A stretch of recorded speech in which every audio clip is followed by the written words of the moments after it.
Welcome to Talking Beef. This is our fourth episode.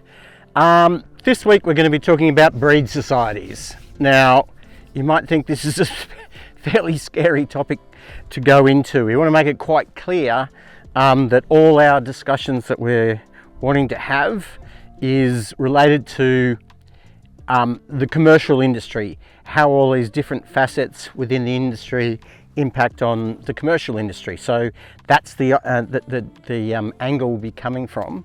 So it's not talking about which breed society is best or which one's worst or which cattle are best or anything. It's talking about the concepts of breed society. So that's a good way for us to ease our way in and just say, what is a breed society? And a breed society is simply a cooperative. And we know we have cooperatives right throughout agriculture and right throughout the larger community in Australia. Co-ops for milk, co-ops for rice. So a co-op is just when a group of people come together, throw in their resources, throw in their money together to promote that product and extend information out to potential consumers of that product, to do research, do development, open up markets, whatever's needed. So it's a great strategy that's used in a lot of areas. So in beef, the breed societies have come together and they've evolved around a group of people that like a particular type of animal. And it just happens to be that those animals, usually the thing that differentiates the breed is the colour of the animals. Now we know it's not that simple, but that's where it sits. We know in Australia there's 37 different breed societies operating at the moment. And we don't need to go through all of those. I'm sure you know it'd be a great contest to see who can guess them all, but it's looking at, so we've got 37 of them. What are they all doing for the commercial industry?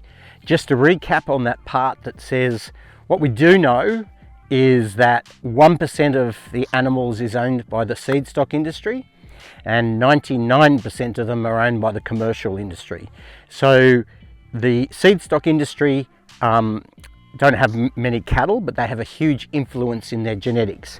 But the purpose of them being there is to service the commercial industry. So those 37 breeds should be attempting to breed the best quality cattle to try and make commercial producers more profitable. That is the core of what the seed stock industry is there for. So we'll be looking at through that idea, that particular lens, I guess you'd say. So if we've got coat colour being the base, there's certainly other things that differentiate them at different extremes, individual traits. So if you look at Wagyu, for example, is extreme in marbling, and that differentiates them from all other breeds. Belgian Blue, another one that is extreme in muscling, that differentiates themselves. The ones that are Bos-Indicus based breeds, what differentiates them is their ability to survive in different climates than your normal British bred and European bred cattle. So again, emphasising that part that our seed stock industry's job is to make commercial producers more profitable. We know the things that make commercial producers more profitable. Let's go through them again. They are fertility, growth, feed conversion, marbling, and yield or muscularity. So how are those breed societies attending to all of those things to address the part of making commercial producers more money? Now at this particular time, I think it's really interesting to compare with our other industries that we compare against chicken and pork and lamb. So what part do seed stock producers and breed societies play in those industries? It's just an interesting look, and you know, they're certainly not prominent in those industries. They're part of the industry and usually just a very small part. There's people there making decisions on what genetics to join that will go into the commercial industry of those particular products, chicken, pork and lamb. And so it's just interesting to look at the emphasis within those industries compared to beef, and saying the seed stock industry certainly has a bigger part and is much more influential in the beef industry. When we're talking about the responsibility of those seed stock producers, they have to start looking at the way to add to those commercial producers' production systems. And so, what is it that they're doing better than somebody else, and then also looking what can they do better to make the commercial producers more profitable. The best, they're looking, all seed stock producers should be all looking to make genetic gain. And there's actually an equation for that. There's an equation around genetic gain, and there's a whole lot of factors that come together to enable the most genetic gain to be achieved within a population of animals. Those things are population size, the amount of variation within that population, and then the accuracy of selection when you're looking into that population to find the next generation. So having 37 different breed societies, there's some real problems that arise there when you get to the size of having a breed society that's just selecting within that population of animals, and they're small breed societies. It's hard for them to make genetic gain. A bigger approach is, within a breed society, there's not an enormous amount of genetic variation. How do you shift a population if you don't have extremes in particular traits or exceptions in particular traits for us to move forward? Get those animals, bring them in, increase the average of your population. And then population size obviously makes it difficult. The more numbers you have, the more likely you are to find those outliers that'll push you forward.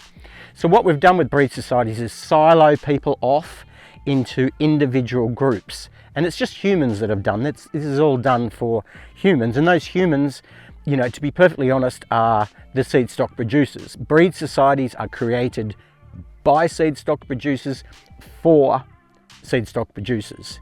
There's no commercial producers, or rarely is there commercial producers who are in influential positions on the boards of seed stock of breed societies. It's always seed stock producers. So those societies will always do what's best for the seed stock part. So that siloing effect of having people all spread into 37 different breed societies, what a waste of resources and energy and time that could be brought together to create genetic change that's going to move the industry forward. We'll come back to that a little bit more later. Now, the siloing of people into individual breeds is not what's always happened. If we go back through history and talk about breeds like Seneca Trudus and Drought Master, Seneca Trudus is, excuse me if I get this wrong, but 2/3 shorthorn and 2/5 shorthorn and 3/5 Brahman, and Drought Master's the opposite. Anyway, for some reason they've sort of got two different breed societies. Then you have Brangus, which is Angus cross Brahman, and Charbrays and Simbras and Braffords and all these sort of things. So this is evolved from seed stock producers saying we want to get access into other markets, into where our British or European bred cattle can't go. So that's the same situation all around the world. Those people have created those half-bred animals or composite animals, and then people have come together and said, let's form a society around this new line of cattle that we've been, and off they silo then into their own little world of selecting within that population and shut it down. So you create a line of cattle because you're getting the best of two breeds, but then you put it into a community that are only going to select within themselves. And so, it's not all, but most of those new societies that have come from composite and crossing then silo into individual breeds. And there is some that still have the ability to bring in pure animals out of, Brangus is a perfect example. What a wonderful resource that is in the Brahman population, a wonderful resource that's in the Angus population. If the Brangus breeders aren't tapping into those, then what a waste of opportunity. There's other examples that we can talk about. You know, a good one is the shorthorn breed. Many years ago, they'd got to the stage that their animals were probably not yielding well and carrying too much fat. And, you know, very wisely and very courageously, they decided to bring in a European breed, which was the Mayonnaise, cross with that and start increasing the yield and reducing the fat in that herd. And that was done relatively openly. A lot of people denied it ever happened. But of course it happened. Then the animal that came out of that was, you know, much improved and is the basis to, you know, what the shorthorn breed is now. But that bringing in a breed from outside and then shut it all down again. So you can't do that anymore. Simmentals have done that. That opens up a new world of us talking about all the breeds that have decided to turn themselves black. There's not many of them that haven't. We understand why they did that, so they can access the markets. That's those seed stock producers going, well, the definition of a good animal is a black coat. If we can breed our animals with a black coat, then we might be tapping into that. So look, it's just a reality of life, I guess you could say, that that's what's happened. But certainly what they did, they had to get a black breed to cross it with to bring in. And I think the result, I don't think you'll probably find many people that admit to it, but the result of bringing in another breed to turn their coats black has created a much better animal than the original breed. You can argue whether it's better than both breeds, but you know, that creating that composite animal has really created a far superior animal than the original breed was. So we talk about the evolution of these different breeds that have come from combining breeds, and what a fantastic thing that has. There's not that much of that happening anymore. And you know, there's some examples of where that is a real shame. I think we're at a bit of a crossroads at the moment. Not wanting to talk about individual breeds, but we know that there's quite a few Angus seed stock producers that have realised that they should try and bring some Bos Indicus blood into their programs for them to tap into new markets in the north. The really interesting part of that is, because of the model of breed societies, those composite or crossbred animals have nowhere to go as far as their information, and no place that they can get performance recorded information on those animals.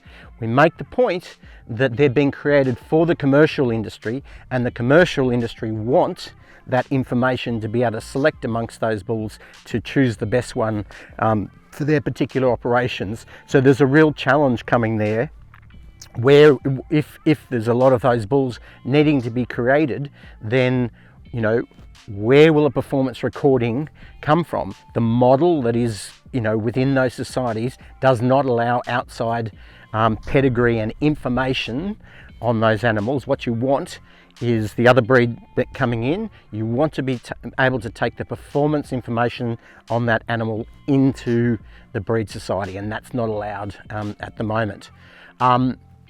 What is evolving around the world is some performance recording systems that allow you to do that. The two major ones that I know of is the American Simmental Association have got a system called IGS, and that system allows you to bring in any other breed.